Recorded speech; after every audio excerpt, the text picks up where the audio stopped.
Hello guys, nandito si Kuya, nangangalakal. Ito, bibigyan ko siya ng konting pamasko.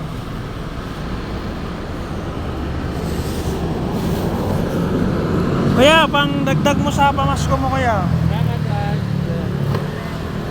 Kamusta yung pangangalakal mo? Yung mga araw, malakas kita eh. Dati ganyan din kami, nangangalakal kami Saan? sa Bicol.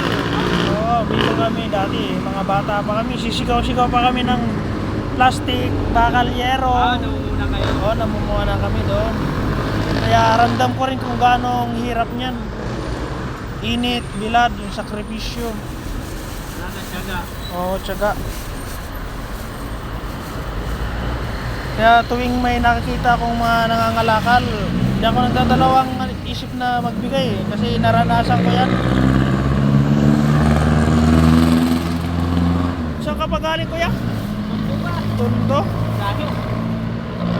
Ito daming kalakal ni kuya oh. Dami oh. Pinag-separate niya na lang iba, karton. Yan.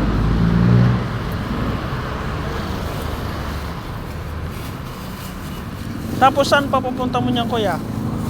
Baba na. Pupunta naman sa Banawi. Banawi. Tapos papunta ka pang Tondo niyan. Sa uwi niya, madaling araw na. Grabe talaga sakripisyo niyo no? Naalala ko pa nung bata tuloy ako nung nag-ano rin kami, nagjo-junk. Hindi siya ako, tama? Sa Samar.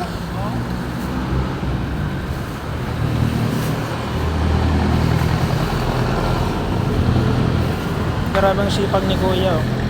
Ganyan din kami nung bata. Sigaw din kami ng sigaw ng ano, bakal, plastic, yero. Kaya naawa rin ako kay kuya eh.